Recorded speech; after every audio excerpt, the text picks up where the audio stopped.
정주영 회장님이 대학 나오셨어요? 초등학교 나오셨어요. 그런데 정주영 회장님이 무식합니까? 그렇지가 않아요. 그렇지가 않습니다.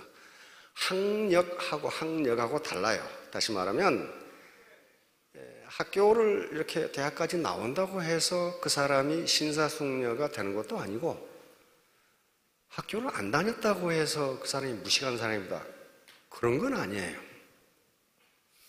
그런데 애터미에서 지향하는 최종적인 인간상은 신사숙녀입니다.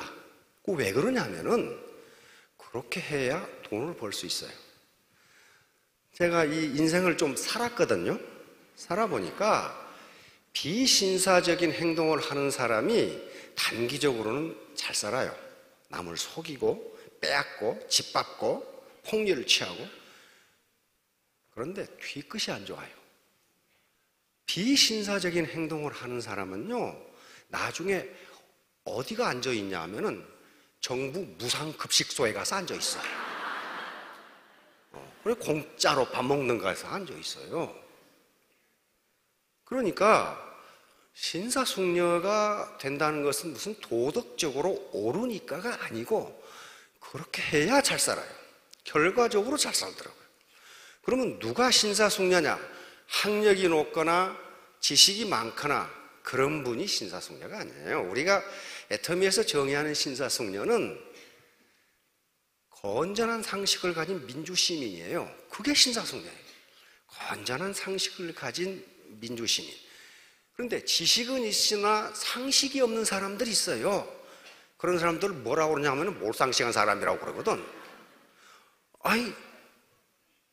굉장한 대학을 나오고 굉장한 학력이 있고 굉장한 지위를 한 분들이 아주 몰상식한 행동을 한 사람들이 있어요. 그건 신사숙녀가 아니에요. 그런데 신사숙녀는요, 세계 어디를 가나 신사숙녀로서의 대접을 받아요. 대접을 받는다고요. 그래서 우리가 지향하는 바가 신사숙녀입니다. 신사숙녀가 되려면은 우선 머리에 돈을 좀 빼버려야 돼요. 돈이 잔뜩 들어있으면 그 사람 눈을 보면은 양쪽 눈에가 돈 마크가 그려져 있어, 이렇게. 양쪽 눈에가 돈 마크가 그려져 있으면요, 리크루팅 못 합니다. 선한 사람이 리크루팅, 신사숙녀가 리크루팅도 잘 돼요. 리크루팅은 신뢰가 있어야 되거든요. 신뢰가 있어야 돼요. 그런데 리크루팅을 하려고 하는 사업자가 두 눈에 돈 마크가 그려져 있으면, 저 사람이 나를 이용해서 지 돈 벌려고 그러는구나, 이런 생각을 해요. 인간은 바보가 아닙니다. 우리가 오감으로 모든 걸 느껴요. 오감. 눈으로 보는 걸 뭐라 그러죠? 시각이라고 그래요. 입으로 맛보는 걸 미각, 귀로 듣는 걸 청각, 손으로 만지는 걸 촉각. 그렇단 말이에요. 또 뭐가 있어요? 코로 냄새 맡는 걸 후각. 그런데 그것보다 더 상대방을 판단하는 것은 그걸 제6감이라고 합니다. 식스센스라고 그래요. 저 사람이 입으로는 아주 고상한 말을 하는데 내가 느끼기에 사기꾼 같아. 그러면 말을 믿어요? 느낌을 믿어요? 느낌을 믿어요. 그게 제6감이에요. 6감은요, 거짓말을 안 합니다. 거의 맞아요. 말을 번지르르하게 하는데 내가 보기에 저놈은 사기꾼 스타일이다 그러면 그 사람을 사기꾼으로 믿지, 그 사람이 내뱉는 말, 다시 말하면 내가 청각으로 듣는 것 가지고 판단하지 않는다고요. 그러니까 신사숙녀가 되면은 그것이 6감으로 전달되는 거지 말을 잘해서 전달되는 게 아니에요. 그런데 우리 정주영 회장님께서 서울의 한 초등학교에서 이 강연을 하신 기록이 있어요. 거기서 한 초등학교 꼬마가 할아버지는 엄청 부자라는데 어떻게 부자가 됐어요? 그런 질문이 있어요. 그러니까 정주영 회장님께서 그걸 설명하신 내용이 있어요. 뭐라고 했냐면은 부자가 되는 것은 등산하는 것하고 같다. 한 발 한 발 올라가다가 보니까 중도에 가다가 넘어지고 힘들고 그러는데 포기하지 않고 가다 보니까 정상까지 올라가더라. 그러는 거지. 어떻게 한꺼번에 뛰어서 올라가느냐? 뛰어서는 못 간다. 한 발 한 발 가다가 돌뿌리에 넘어지고 나뭇가지에 넘어지고 그러면서도 포기하지 않고 올라갔더니 정상이더라. 그런 말씀을 한 기록이 있어요. 그러니까 애터미 사업하시는 분들에게도 제가 늘 부탁드리는 게, 저기 로얄들, 우와, 이게 소득이 2억이라네? 그래가지고 거기에 눈에가 돈 마크가 그려지는 순간 힘들어요. 힘들다고요.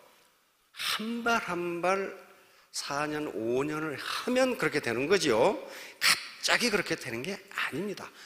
세상 만사 그렇게 갑자기 되는 게 없어요. 자, 그러면 어떻게 그렇게 시인은 그것을 어떻게 읊고 있는지 시를 한 수 감상하면서 한번 보도록 합시다. 장석주라는 시인인데요. 척에 처절로 붉어졌을 리가 없다. 자, 대추 한 알이 붉어지는데 얼마나 많은 시련과 고난을 겪는지를 한번 생각해 봅시다. 저 안에 태풍 몇 개.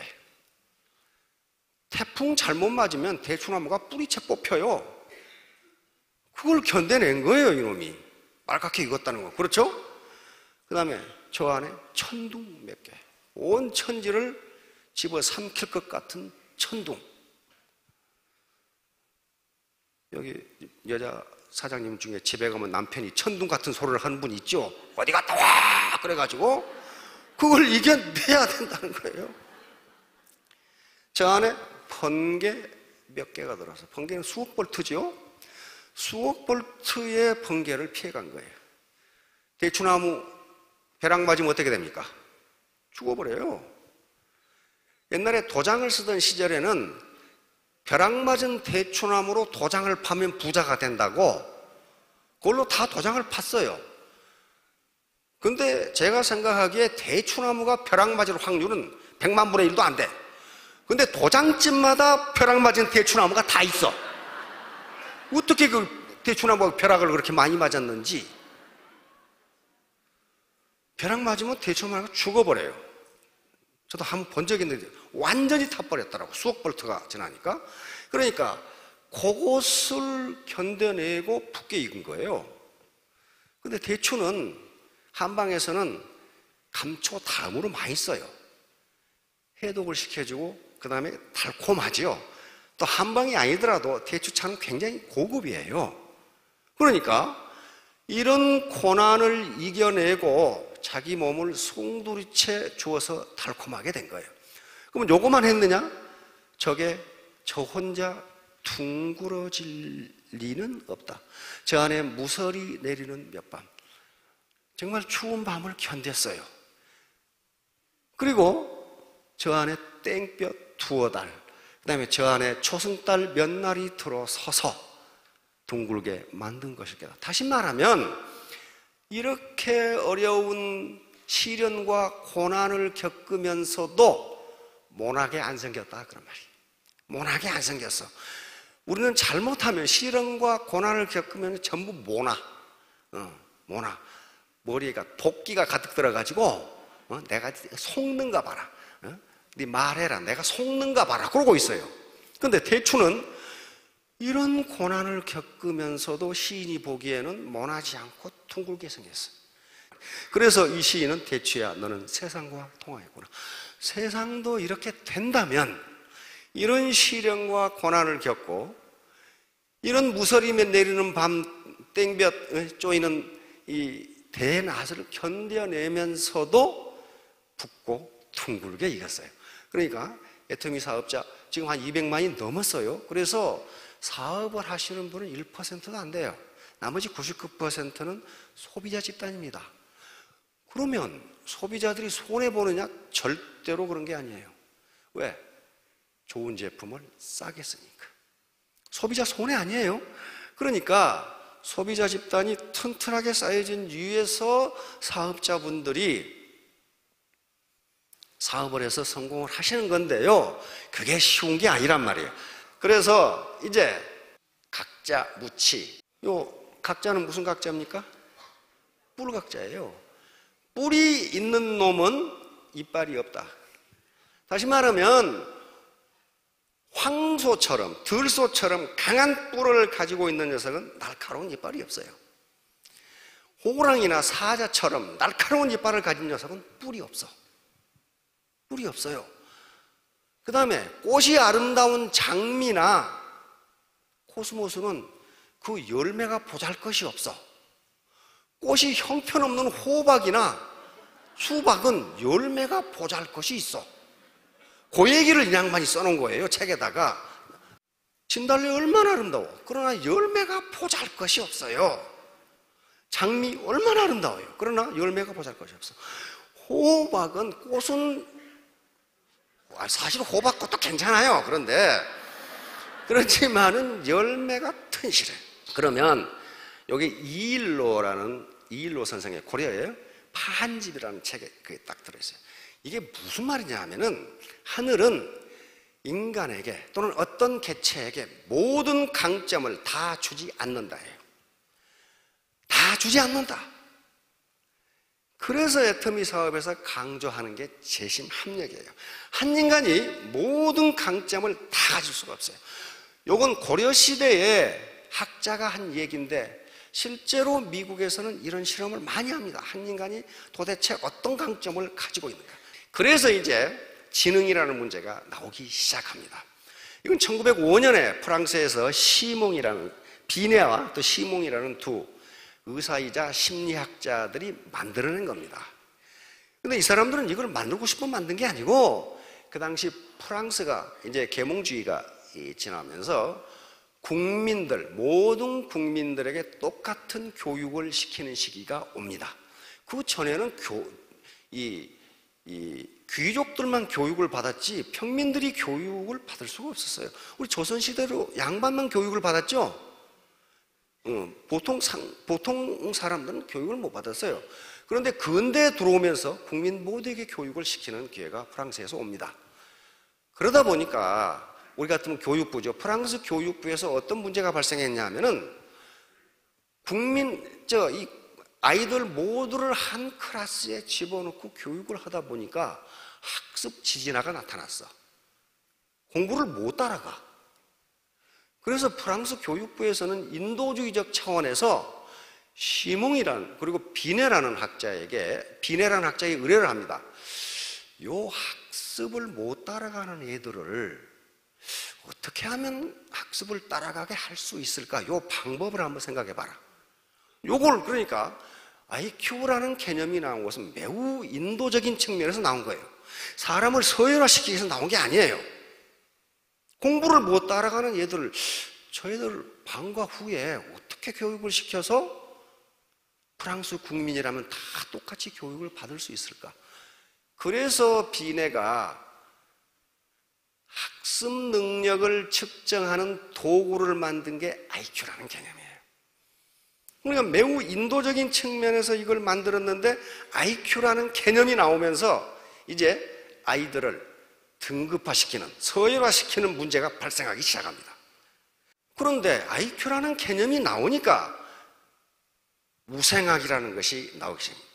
우생학은 영국의 학자인 꼴튼이라는 사람이 창시한 학문인데요. 이것은 뭐냐 하면은 IQ가 높은 사람은 유전적으로 그렇게 되고 IQ가 낮은 사람은 유전적으로 그렇게 되니 좋은 종자는 많이 퍼뜨리고 나쁜 종자는 단종시켜야 된다. 요게 아주 무시무시한 학문이에요. 이게 우생학이에요. 그러니까 인간의 일생은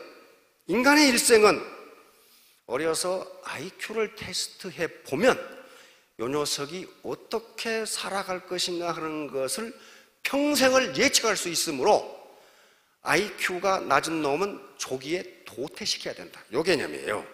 무시무시하죠? 요게 2차 대전이에요. 요게 2차 대전이라고요.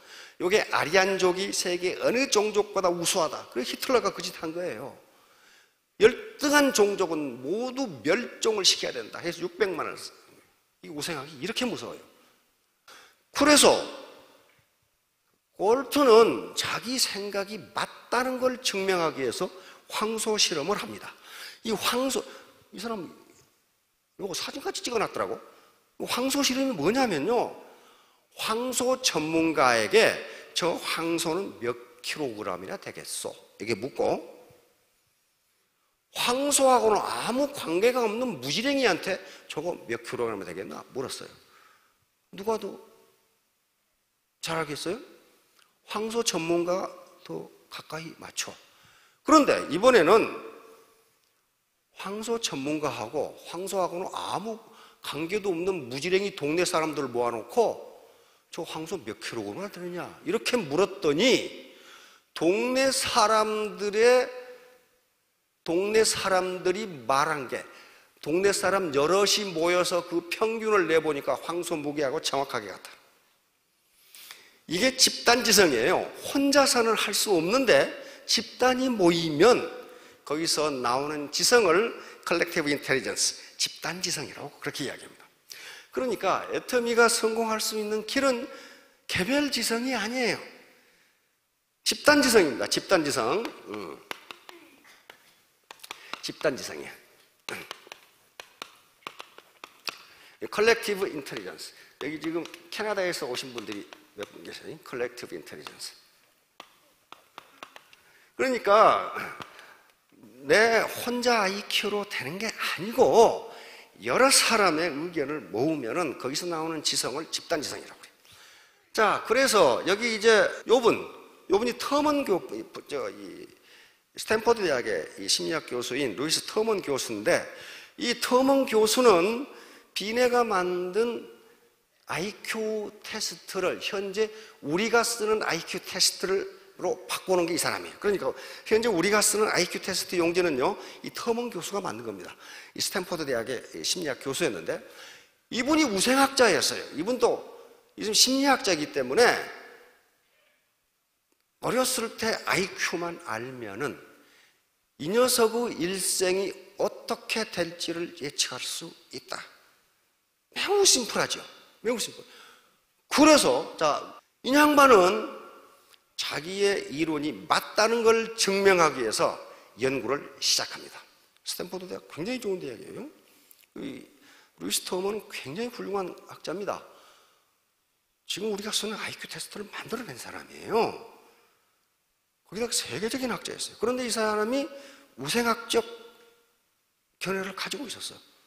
자, 그래서 자기의 주장, 우생학이 맞다는 걸 증명하기 위해서 실험을 시작합니다. 자, 어떤 실험을 시작하냐면은 캘리포니아 초, 중, 고등학교 학생 25만 명의 IQ 테스트를 합니다. 그랬더니 천재라고 불릴 수 있는 IQ 135를 넘는 아이들이 1521명이 나타났어요. 그래서 이 1521명의 종단 연구를 시작합니다. 미국 학자들은, 그러니까 종단 연구라는 것은 이놈들이 다 죽을 때까지 연구를 계속한다 그 말이에요.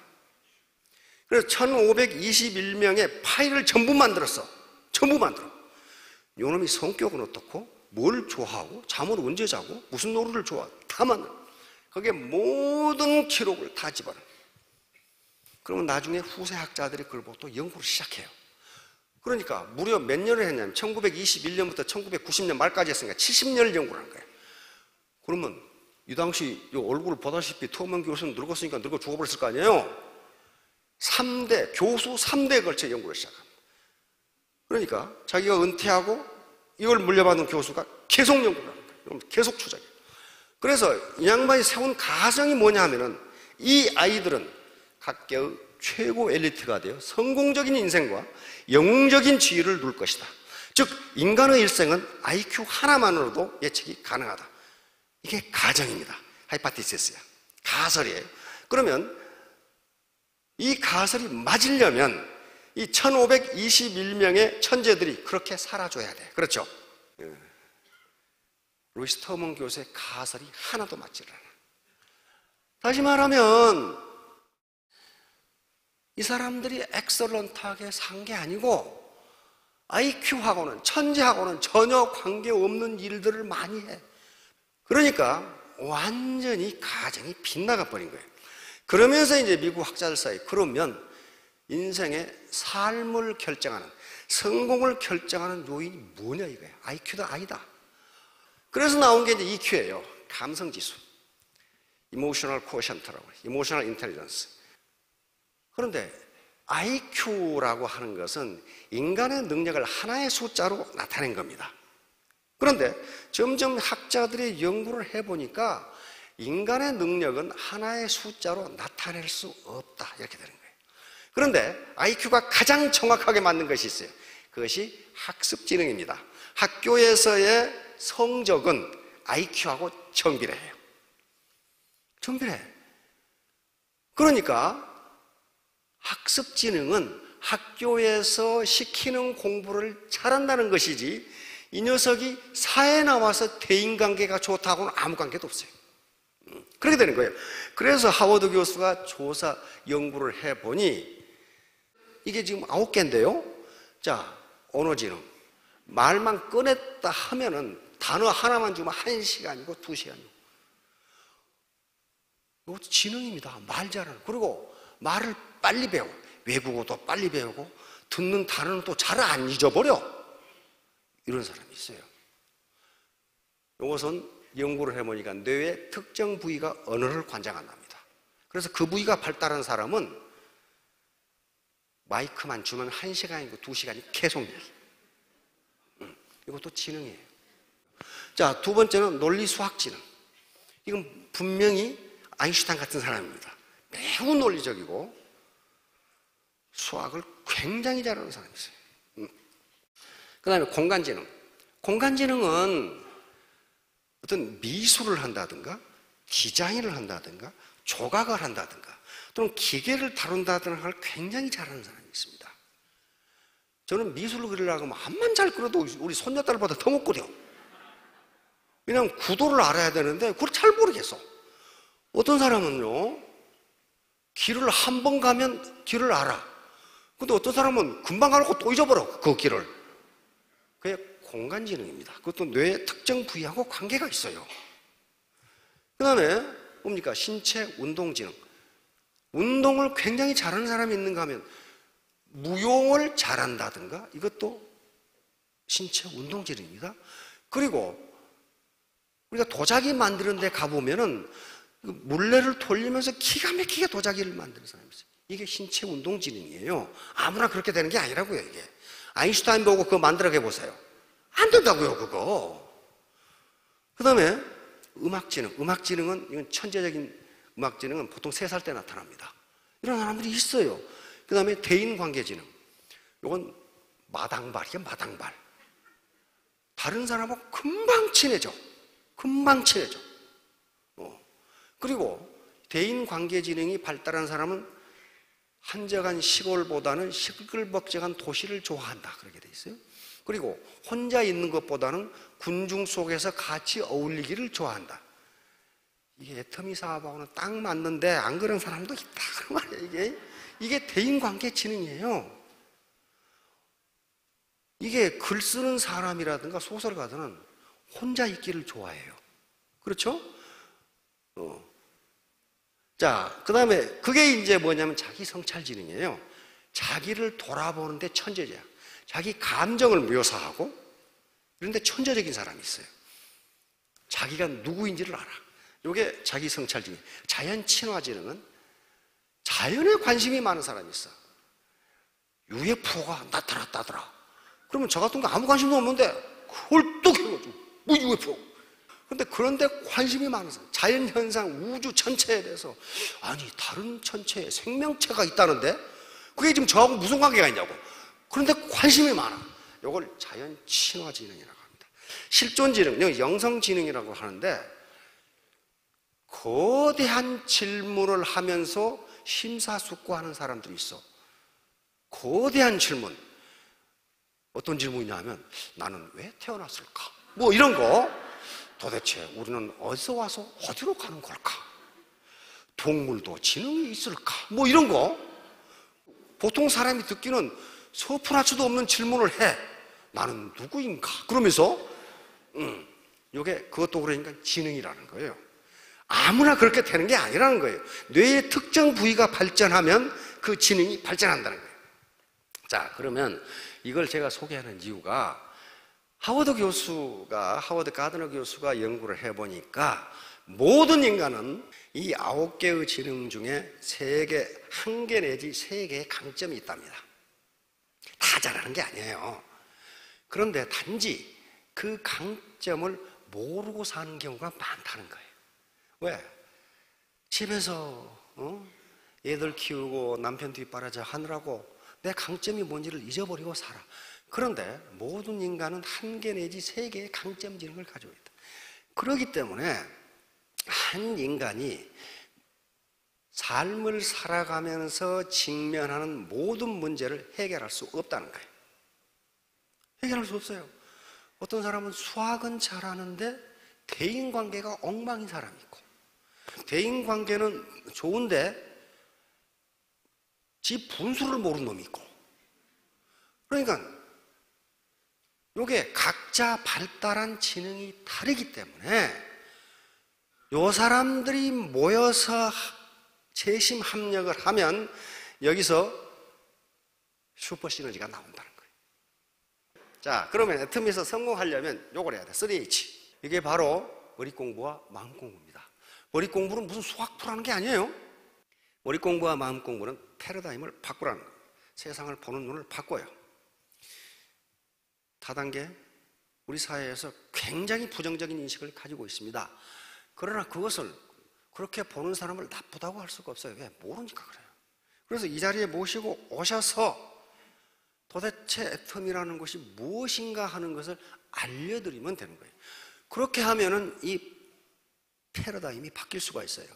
과거에 가장 많이 쓰는 말이 뚜껑이 날아갔다고 그러는데 그게 아주 그렇게 고상하지 못한 말이어서 고상한 말로 바꾸면 패러다임이 바뀐 거예요.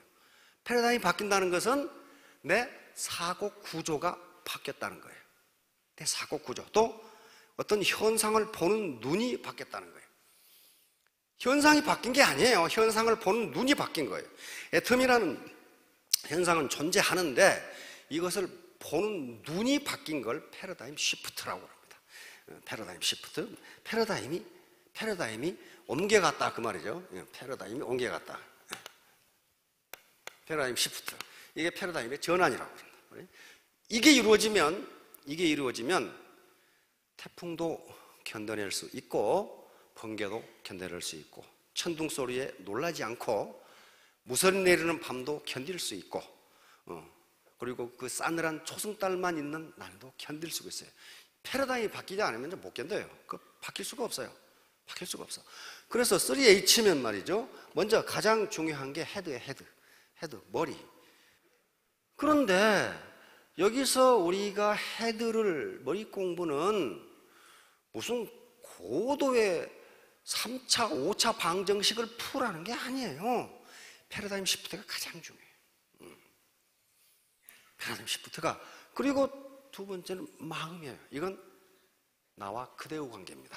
나와 너의 관계가, 나와 너의 관계가 지금까지 살아온 제로섬 소사이어티, 제로섬 사회에서의 패러다임이라면 애터미만큼은 절대평가, 즉 상대평가가 아니라 절대평가예요. 어떤 기준 이상이면 모두 승급시켜버려요. 그리고 모두 그 수당을 다 줘버려요. 일반 조직은 절대로 그렇게 될 수가 없어요. 반드시 피라미드 조직이고 내 동료 중에 누군가를 내가 밟고 올라서야 진급을 한다고.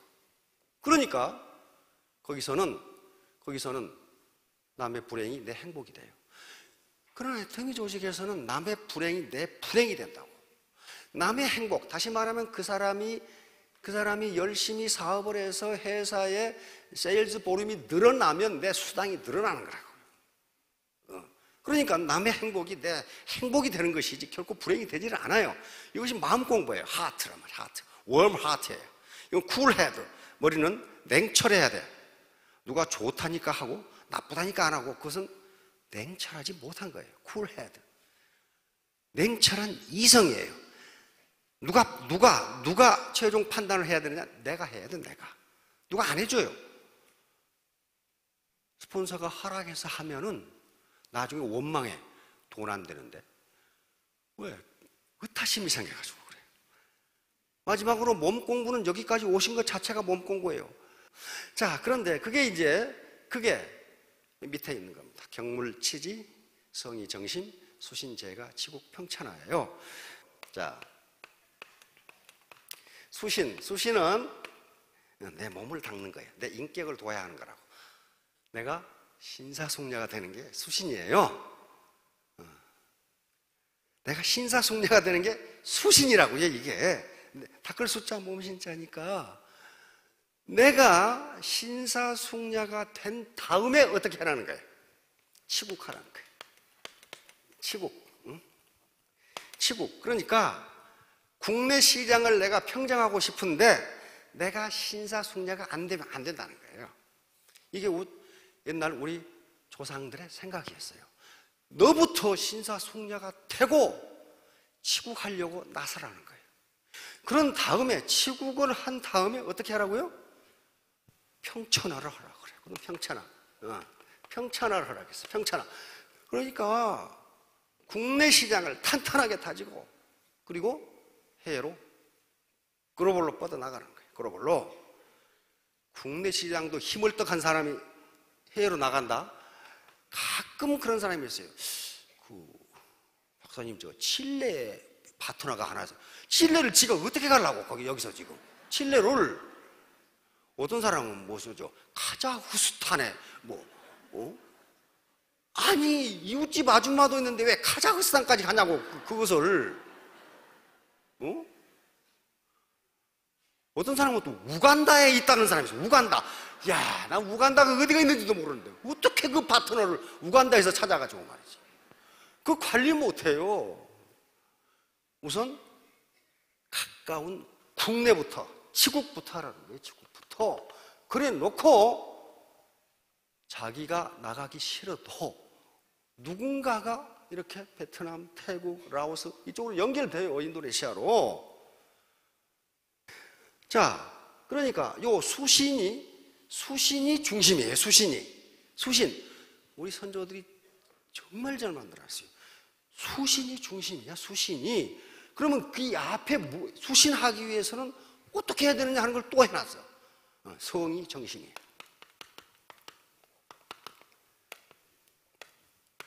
성의, 정심. 다시 말하면 뜻을 정성스럽게 하고 마음을 바르게 한다예요. 이렇게 안 하는데 어떻게 수신이 돼? 어떻게 신사숙녀가 되느냐는 거예요. 다시 말하면 나와 그대의 관계를 유지하는 거예요. 나와 그대의 관계.